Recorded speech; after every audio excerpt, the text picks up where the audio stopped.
The opinions expressed on this podcast are those of the hosts and guests and do not represent the views of any Grand Lodge nor a pendant body of Freemasonry.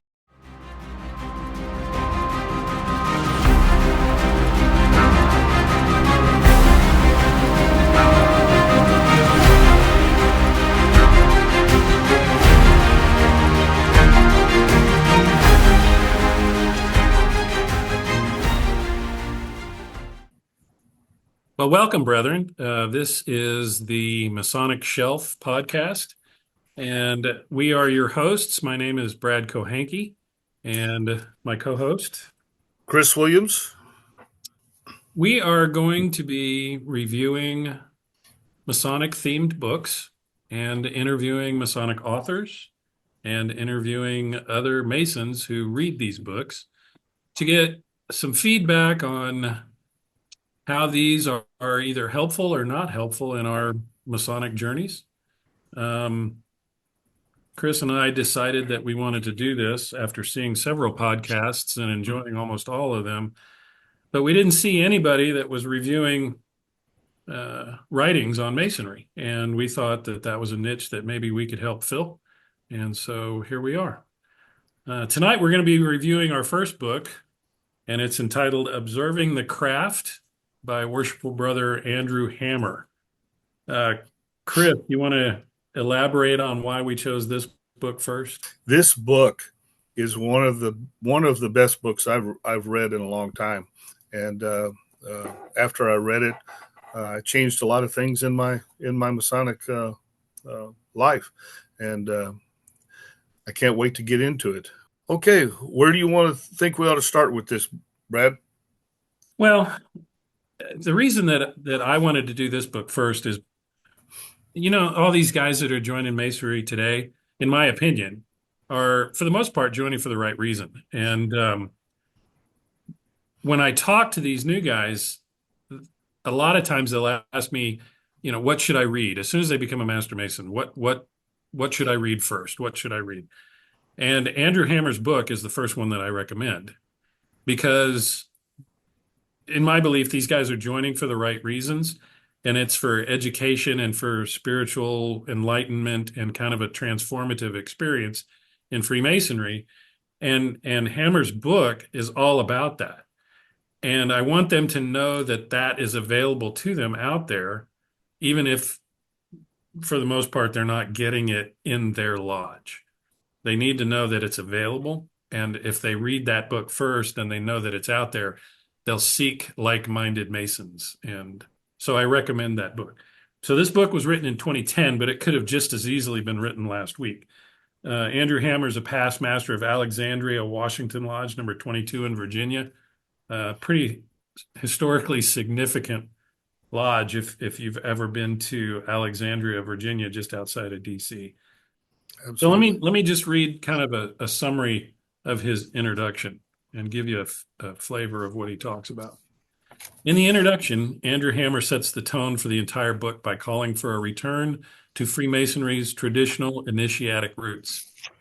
He expresses concern that the craft has become diluted by external influences, such as a focus on charity, social activities, or mere numbers, at the expense of its deeper philosophical and spiritual purposes. Hammer argues that true Freemasonry is about the internal work of self-transformation through ritual, symbolism, and contemplation.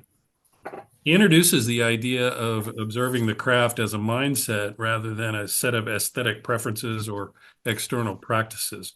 For him, it means taking the craft seriously as a sacred, disciplined pursuit of personal enlightenment. The introduction challenges readers, and especially us Masons, to reflect on whether they are truly honoring the essence of Freemasonry or simply going through the motions. That could just as easily have been one of the introductions for you and I at officer leadership training a couple of years ago. You're so right, but also it could have been written 100 years ago. That's how relevant everything he says is to this craft. And I think it's he goes into so many logical points that we have moved far beyond in the way that we run our Freemasonry today, that we've got to get back to at some point. And it's not about the old guys and the young guys. Basically the younger men that are coming in are looking for exactly what we're talking about here, aren't they? Yeah. That's my belief.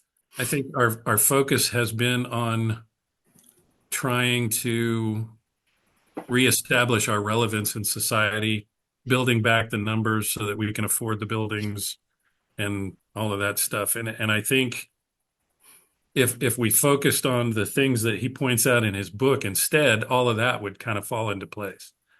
Without a doubt. And the challenge here is that I can see right off the bat is much of this has to do with a lodge that is in tune with each other. Everyone is in tune with each other, and it's not an individual thing; it's a lodge thing, and that is visiting many lodges, just as you have.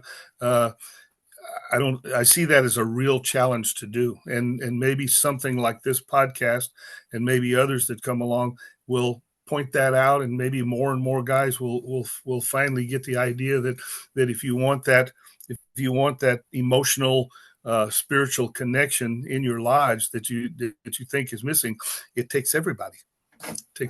Yeah. Well, at least it takes seeking out a group of like-minded Masons. And Exactly. I don't delude myself into thinking that this book or this podcast or anything that we say is going to reform Masonry to what it once was.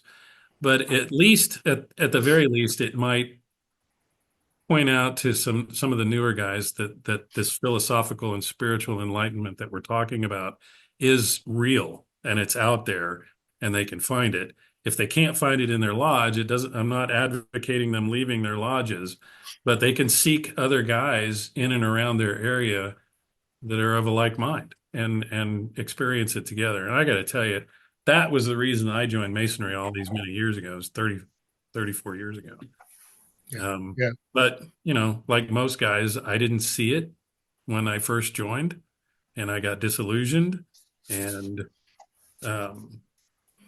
I came back after my dad passed away, and, I came back with a vengeance. I figured if I couldn't find it, I was going to try to give it. And that's when you and I met, and we've been working on it ever since.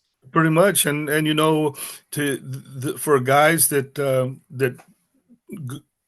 kind of go along the way you didn't find what you were looking for right off, and so you kind of backed off and into the background. And I think one of the things that we have to make sure that everyone knows is that these things are available. Those guys that think the same way that you do are out there. You just have to find those guys and make whatever you need to happen. All right, chapter 1. So I'm going to read kind of a summary of chapter 1, and then we'll kind of get into it a little bit. It's really about the observant lodge, and this is where he introduces the idea of what observing the craft is going to be about. And he defines what it means to be an observant lodge. It's not as a cosmetic or elitist trend, but as a commitment to the craft's original purpose. An observant lodge takes the ritual, dress, decorum, and symbolism seriously, treating Freemasonry as a sacred tradition, not a social club. And he emphasizes that observance is about intentionality and reverence in every aspect of lodge life. Okay, so I'm going to get into this right away because one of the things that I love the most about this book is his ideas on proper dress for lodge. And I know how you feel about it, but why don't you go ahead and tell the listeners what you think? Well, when you're talking about dress, when I read the words that he wrote concerning how he felt like Masons should dress for lodge, based on how important it was to them, from that point on, I have never attended a Masonic function since except for a practice or something, that I haven't been in a coat and tie. And I do it for that reason, because of the words that he wrote. And while I didn't agree with every single little thing that he said in the book, that was a big deal to me. That was a really big deal to me. And when you go to other lodges and you see that, it kind of points to their seriousness about their work. It's kind of like how important it is to you. You dress to the importance of it, what it means to you. Exactly. I mean, and we've had this internal versus the external argument over the years with a number of different guys. And that's fine. Dress how you want for lodge, as long as you're not violating your local dress code. But when he says the way you dress reflects the amount of importance you place on the event that you're attending, I had the same exact guttural response that you did. From that point forward, I have always worn a coat and tie to any formal or informal Masonic Lodge meeting, except for practices or something like that. And am I advocating a dress code for the lodge? No. That opens it up for me to quote what he said. It reflects how much importance I put on what I'm doing tonight. And through doing that, there's a couple of guys now that are wearing coats and ties to every meeting. And I feel like, hey, I've accomplished something, and that's great. Well, absolutely, and I can tell you that guys are always giving me the excuse that, oh man, I didn't have time to go home and dress and change clothes. For years, I changed my clothes either at work before I headed down to lodge, took them with me, or I changed at lodge, one or the other. But when we get into this book and we start talking about all the different things that he feels are important, they're all important together. They're not all important together except for dress or except this or except that. They're all important together for the whole. And people need to understand that. So one of the things he quotes in this chapter is Freemasonry is not about entitlement, it's about transformation. So when he says transformation, what does that look like to you? I mean, transformative how? Well, I think it takes a long time, I think, for a man to come into Masonry and actually, depending on who his mentors are and everything, actually understand that it is all about transformation. Everything we do is about transforming ourselves internally to be the best human being that we possibly can. And that transformation is identifying the things that are holding you back from accomplishing and being the kind of person you want to be. And the cool thing about transformation is once you understand it, you understand that's what we're supposed to be doing, and you intentionally and with discipline and with a goal, you address the things that you need to change internally in order to change the external. And every time you do that, you feel like a whole different person. And that's, when you say what it looks like, it's mastering, I guess, in a way, mastering the ego, finding the things that you realize that are standing in your way from becoming the guy that you want to be. And it's pretty special when you take charge of one of those things and you conquer it. It really gives you a good feeling, makes you want to go on to the next thing. Yeah. So really, what we're talking about is spiritual alchemy, right? Without a doubt. And couldn't be better represented in a lodge than by the rough and perfect ashlars. I mean, Absolutely. You come in as one, and hopefully by the time you're finished, you leave as the other one. I mean, the symbolism for all of this stuff is in the lodge room itself. And most guys either don't pay attention or it isn't pointed out to them. But in order to accomplish or even get on the journey to transformation, we have to understand that those 3 degrees did not make us that better man that Masonry says that we're going to make it. Those 3 degrees gave you the opportunity to pick those tools up and go to work making that better man. And I think a lot of guys place where you only get Masonry is the only place where you get your degree before you earn it. Exactly. And guys, it's human nature to just sit back and say, I'm a master Mason. I'm the better man now. Yeah, I'm done. I'm all done. And then go out and do some fundraising and some eating and telling jokes and stuff like that. And it's not about that. It's not supposed to be about that. And it's hard to change that attitude. But if you could get everybody to read this book, you'd have a lot of people changing their minds. I think so too. I mean, not everybody's going to agree with everything, but so Right. it all starts with initiation, right? So in the second chapter, it underscores initiation as the core of Masonic experience. And he argues that it's not just ceremonial. It's supposed to be a transformative process that demands serious reflection. He critiques the mechanical way that some lodges handle degrees and insists that initiations must be meaningful, profound, and meticulously performed. Meticulously performed. So we used to talk a lot about philosophers versus ritualists and what the differences were. You really need to be both.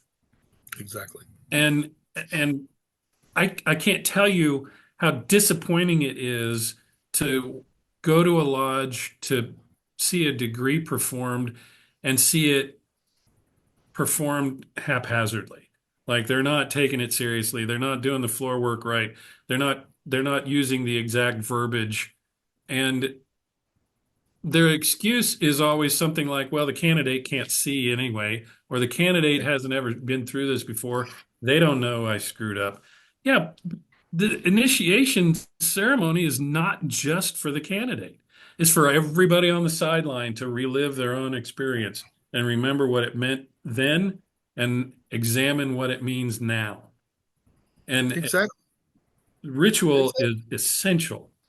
Exactly. And it's sad when you look around and guys are talking, guys are, doing everything except for concentrating on the ceremony, on the ritual. And it's supposed to be an all-inclusive energy ceremony, and everybody's supposed to be thinking the same thing. And when you get to the end of one of those, I'm just heartbroken for the candidate, for the new brother. Because I know I pretty much know what it means now, and I know what we're supposed to be doing. And when I see it not done, I really feel bad for the candidate, and it's very sad. So one of his quotes is, "If you are not changed by the ritual, you have not truly experienced it." Exactly. And there's probably a lot of us out there that have never really truly experienced it, unfortunately. No doubt about it. No doubt about it. And So, then when you get a guy that you get somebody who was not made to understand what he went through and the importance of the ritual and how big a deal it is, and then he in turn is now doing that ritual that he does not understand on another candidate, it just perpetuates the I'm sorry to say the word, but it perpetuates the ignorance, and it perpetuates, the wrong path, and it's distressing. And I'm not supposed to say bad words, but I'm close. So it even starts before the initiation ceremony begins, right? Absolutely. So in the Texas jurisdiction, you have the time in the preparation room where the senior deacon reads a portion of the monitor to the candidate. And he says in there, this is a serious and solemn ritual and we don't take it lightly, and neither should you. But if the guys out in the dining room are joking about a goat and all that other BS, it takes away from the sacredness of what he's supposed to be about to experience. I wish more jurisdictions would allow the chamber of reflection. Absolutely. Absolutely. I mean, And talk about properly setting the stage and oh, properly getting in the right mindset. that's huge. And unfortunately, because of what you just talked about, the goat and everything else, they go into they actually enter the lodge for their initiation totally thinking the wrong thing, not able to put in perspective what they're entering upon. And it's very, very sad. And then to add to that, all of a sudden, the lodge room is supposed to be this sacred space where we're all in tune with each other mentally, and it's not. It for all intents and purposes, it's just a room, and where nothing special is really going on, except for that candidate is doing, going through his initiation, and unfortunately not getting out of it what he should. Yeah, and even the brethren on the sidelines, if the opening ritual is not done with some amount of seriousness and reverence, then they're not creating the proper environment or atmosphere uh, for this to happen. So, chapter 3 is all about guarding the West Gate. He advocates for higher standards in admitting new members. He believes that being selective is not exclusionary, but necessary for preserving the integrity of the craft lodges. And they should look for men who are genuinely seeking inner growth, not just joining for social reasons or prestige. So, one of the criticisms that he gets is that it comes across as elitist. And um, I've been asked that question before on other podcasts because I've always advocated for this book. What do you think? Do you think that it's elitist to be more selective? I think it looks that way without a doubt, because that's the easy path to take when you try to be exclusive. I like the word exclusive more than elitist, and I think that's what we're trying to do. We're trying to like exactly what he said, to bring in men that are going to be at a level of where they're seeking, where they're looking for something, and they think that this is where they can find it. To bring a guy into a lodge simply because he is the brother or a working companion or someone who's super nice guy, but bringing him in for all the wrong reasons it doesn't help this particular scenario. I mean, it's conducive to a lodge meeting where everybody's just having a good time. It's good old boys social club, and that's not what we're here for. And it takes a while sometimes to figure that out. But once you figure it out, everything aside from that is irritating. I'm sorry to use that word, but it's irritating. It's not. It's almost like it's a waste of time. We're supposed to be here learning and doing and performing the alchemical transformations necessary to raise us to a higher consciousness. And when it's not happening, it's almost like a waste of time. It's very sad.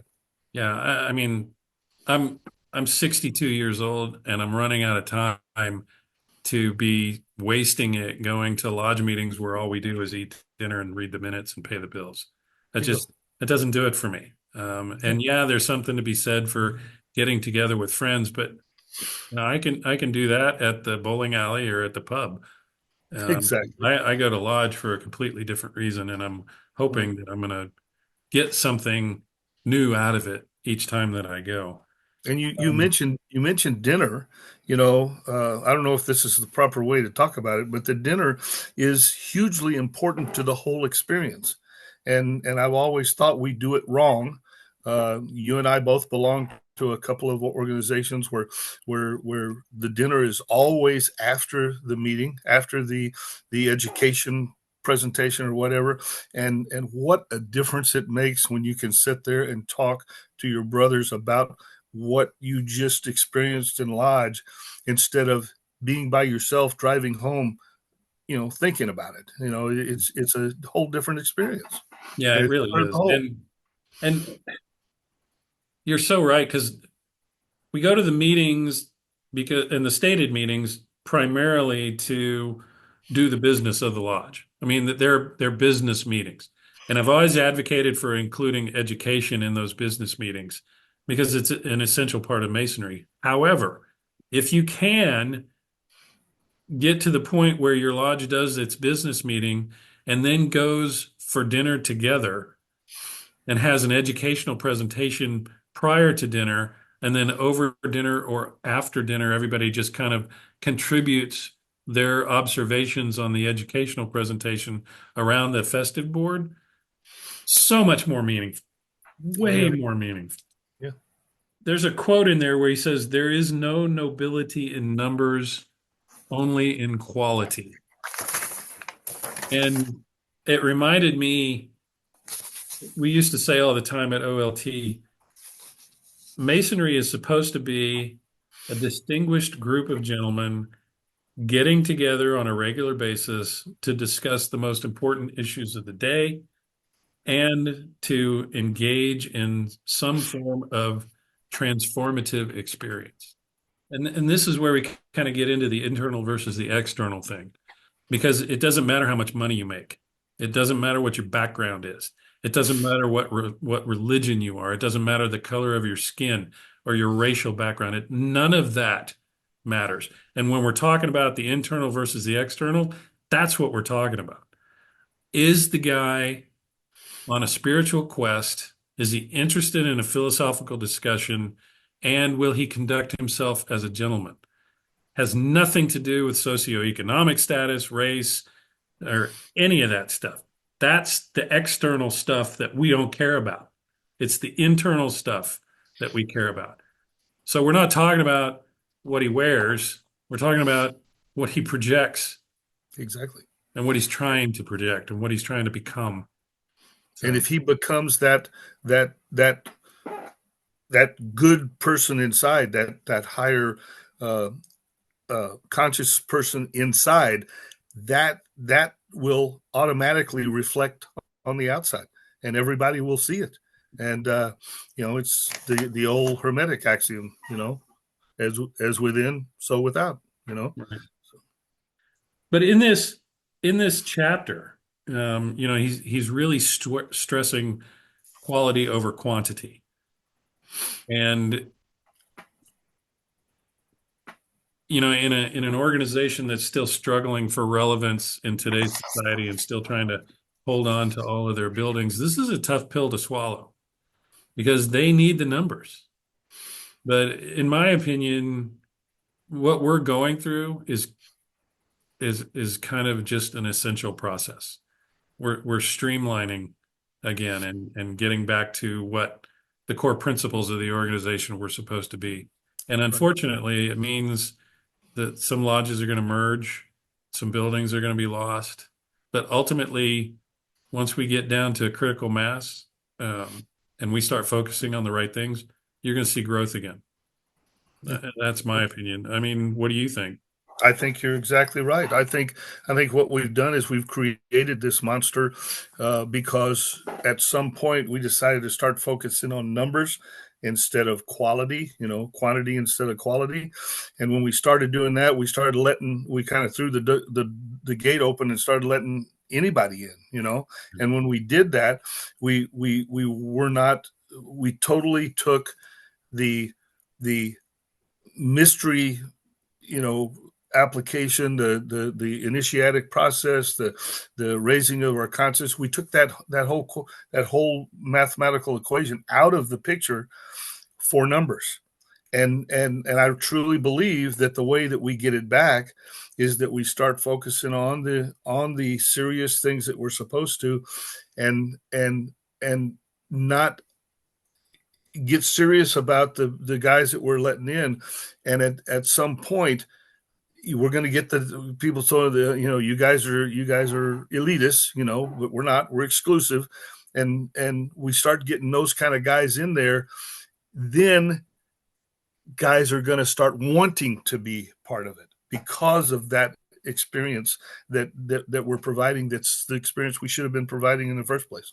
Yeah, I just keep remembering that article from Midnight Freemasons where that kid from California was talking about how his generation, which was the millennials, Yeah. they grew up not trusting the media, not trusting the textbooks, not trusting their teachers, not trusting TV, not trusting the newspaper. I mean, and they were told, according to him, that the answers that they were looking for were up the steps and through the door of their local lodge building. And unfortunately, when they got in there and they went through the ceremonies and did their proficiency work, they were just kind of left alone to their own devices after that. And quite frankly, anybody can do that. Anybody can go through the ritual and memorize their proficiencies and then go off and start studying on their own. But Freemasonry is supposed to be the platform where you learn how to think, you learn what to review, what to read, what to understand, and what it's going to take to improve yourself philosophically and spiritually. And unfortunately, most of the time, we just aren't doing this. I think we covered all of the questions on chapter 3. So chapter 4 was really kind of about drawing parallels between music and Freemasonry. Both require discipline, harmony, and precision. And he uses a metaphor to highlight the importance of the ritual performed with care and artistry, not rushed and robotic. Each Masonic meeting should be like a symphony, structured, beautiful, and deeply resonant. And that starts with the opening of the lodge. Exactly. And you and I have talked about this kind of stuff before, where they rush through the opening because they don't think it carries any meaning, because they've heard it over and over and over again. They rush through it. They ask the questions haphazardly. They do the knocks real quick. Boom, boom, boom, boom, boom, boom. I mean, it's just, it needs to be done with purpose, Exactly. with intention. And the idea is to create that space where we are all kind of on the same wavelength. And not very many lodges do that. No, not hardly any lodges do that, and it leaves me with a kind of a uncomfortable feeling in the pit of my stomach when I get there, and that is what happens. And we've got to get enough people out there to change their way of thinking on this, so the right things can start happening. And I guess that's probably one of the biggest I mean, how many years have you and I sat and discussed these exact things between us? And we've actually, because of the Merit Lodge that you mentioned, and because we've got such a small membership, and there's a reason for a small membership, we've actually made it possible for other brothers to take other Masonic entities and copy the Merit Lodge format, and there's many more brothers getting the benefit of a good Masonic discussion and education in that respect. And I think that's great. And that's just, it's got to start someplace, and that's a way to do it. Yeah, and we've both been to meetings at other lodges and other appendant bodies where they've expanded on that idea. Manly P. Hall, Allied Masonic Degree Council, for example. Juan Seguin, AMD Council in Texas. And actually, Chambers Creek Lodge up outside of Ennis, Texas, changed their format because of that. Because the lodge was a midnight lodge, and they were getting ready to have to turn in their charter, and they have turned it around, and they're doing some good stuff now. Well, you can say the same thing about Triune Lodge in San Antonio. Absolutely. I can remember a time when we thought Triune was going to have to merge with Lonnie Irvin. Yes. And boy, you get the right guys in there, and it has become, I would join that lodge if I still lived in Texas. I mean, they're doing wonderful things. So one of the quotes from this chapter is the lodge room is a sacred space. Treat it as such. So an example, the lodge that I joined up here, Brady Lodge, has three of what they refer to as the carpets, right? And it's got all the symbols of the EA on one, all the symbols of the Fellowcraft on another, and all the symbols on the Master's carpet on another. And they're right there on the wall. And one of the things I do when I get there every time is go in and kind of look at those things and remember what those symbols, what lessons those symbols are supposed to teach me. And man, if I could get them to hang pictures of the tracing boards, that would be even better because I love walking into a lodge that has all of the tracing boards on it. Yeah, yeah. And atmosphere. I mean, just changes the atmosphere Yeah.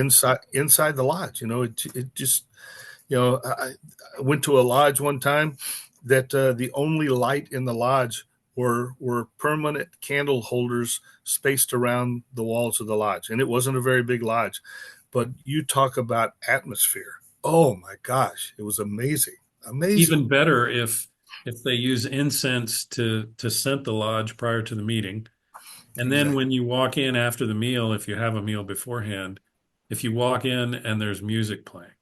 And I don't mean like, Three Dog Night or something like that. You're not talking about Three Dog Night. I mean something that sets the tone for the evening, something appropriate for the space that you're entering. Right. And too many brothers think that is weird. They no, but it's always been a part of Masonry. It's been. I mean, there are law books and monitors that go back hundreds of years where more than half of the book were songs and poems. Exactly. That were to be utilized during the meetings and the ritualistic performances. So it's always been there, and for some reason, slowly but surely, it's been picked out over the years. And that was what was so important about the resolution passing in Texas last year, was to reintroduce music into the ritualized setting, and it's going to be wonderful.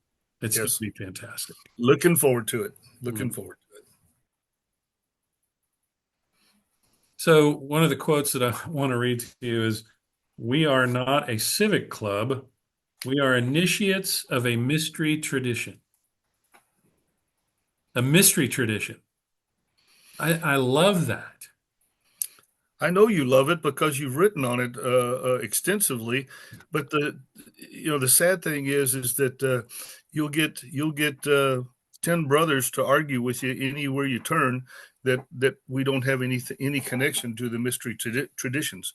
But anyone who actually reads and studies or researches in any way knows that we are. So. Well, and they don't have to go far to realize monitor, right? Yeah, the monitor. I mean, it's in the introduction to most monitors around the United States. I mean, it's definitely in the Texas monitor. I know it's in the Arkansas monitor because I live in Arkansas now. I live in Little Rock. And whether or not that is because the designers of Freemasonry included a lot of things out of those old ancient mystery schools, or because they've continued on through some underground stream of knowledge throughout the ages and only now to pop up as Freemasonry, is up for debate. Personally, I think it's the former, but whatever it is, our methodologies are the same. And he points that out very succinctly. But like you said, most Masons would probably argue that. Not only is our methodology the same, the goal is the same. Yeah. I mean, it's all the same goal. Well, there's a lot of guys that think that the sole goal of Masonry is to be charitable, to be a charity, to identify it as a charity. Don't get me started on that. Well, I mean, it's a core teaching in our philosophy is, to be charitable. Right. You and I have had this discussion before, so I know where your head is at. Many times. And I'm there too. Faith, hope, and charity really are supposed to be faith, hope, and love. And when you describe charity, that's that's the type of charity that we're talking. And the charity that most Masons believe, the giving of monetary gifts to people and causes, that is a byproduct of the love. It's a byproduct of the love. It's not the first cause. It's the byproduct of the love. And I just wish everybody would kind of think about that. Yeah. So let's wrap up with the final chapter. And this is kind of where he brings it all full circle. We've talked about all the various aspects of what he thinks is important in Masonry. And this is kind of where he ties it together in what he would consider to be an observant lodge. The true mission of a lodge is the self-improvement of its members. Charity and fellowship have their place, but they must not eclipse the central goal of inner work. And he calls on Masons to reclaim the craft as a spiritual and philosophical tradition. So what does it mean to you, beyond just what we've talked about, the appearances and the labels and the dress and the sacred space? What does it mean to you as a Mason to be observant and to attend an observant lodge? Well, I think I spent a lot of time thinking about this when I read the book for the first time several years ago, and to me, an observant lodge is everybody being aware of where the lodge is, where the lodge wants to go, and what it's doing for all of us, and to keep that in sight at all time. Yeah, and when we talk about traditions and the relevance today of what the craft has always been, there's another aspect to it that we haven't really touched on, and that is it really kind of acts as a bridge across time. It connects us. My dad was a Mason. He's not around anymore, but it's something that I know that I have in common with him. My grandfather was a Mason. Your grandfather was a Mason. All these great men of the past who were Masons, we can say that we know what they went through, and we know how they attempted to improve themselves and studied philosophy and understood spirituality and tried to grow closer to God and tried to become a better person and tried to implement the brotherly love, relief, and truth that we all espouse. And it makes me feel closer to the relatives that have passed away.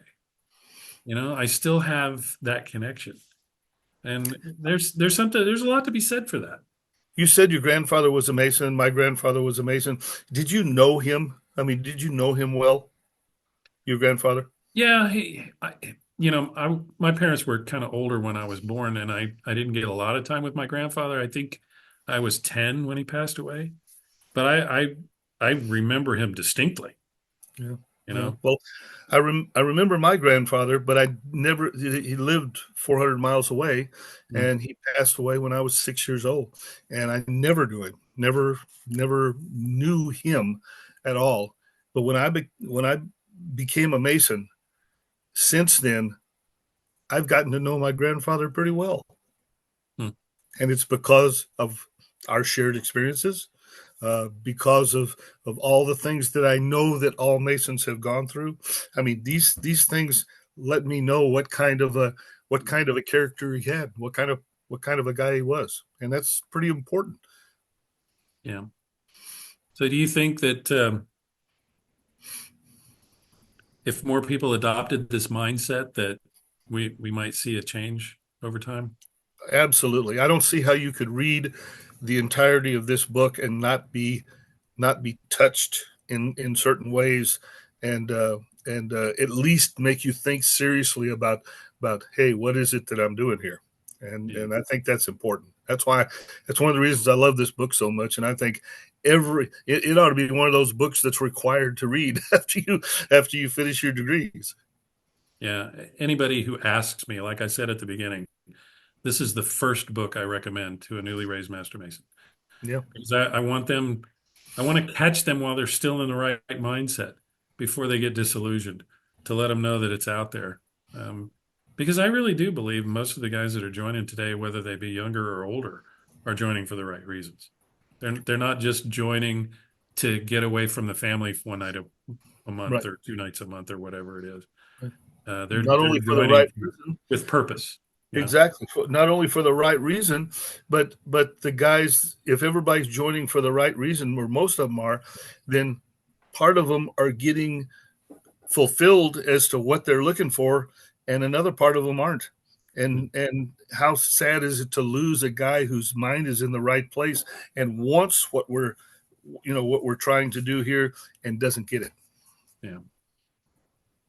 So this book, highly recommend, on a scale of 1 to 10 with decimal points. What do you give it?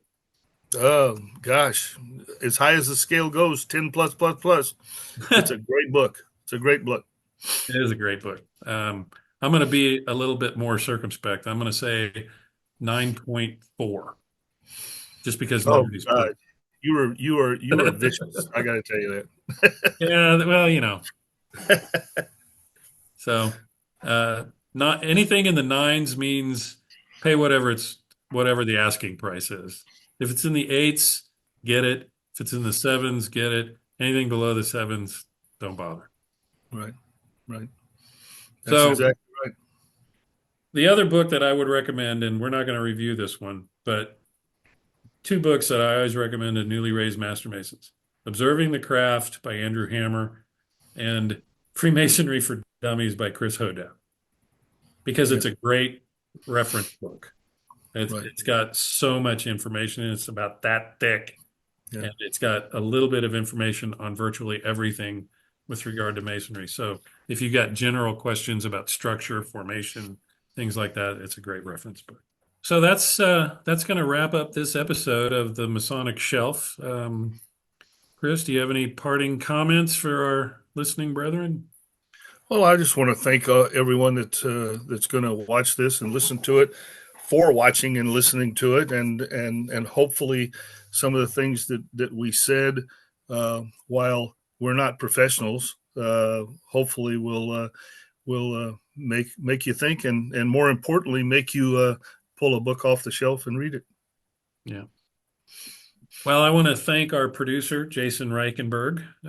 Without him, this probably would never have happened. Although Chris and I have had this in the works for quite a while, it was Jason that finally wrangled us together. And big kudos to him for herding cats like he did. So, speaking of Jason, he has put together the Esoteric Summit for June 7th in San Antonio. It's actually being sponsored by Victory Lodge, Sibylla Lodge, and Triune Lodge in San Antonio.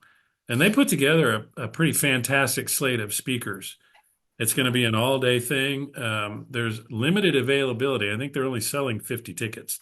And I don't know if they even have any left, but if you don't already have a ticket, you need to go out and get one, because this is going to be an event to remember. So go out there, get a ticket, and hopefully we'll see you on June 7th.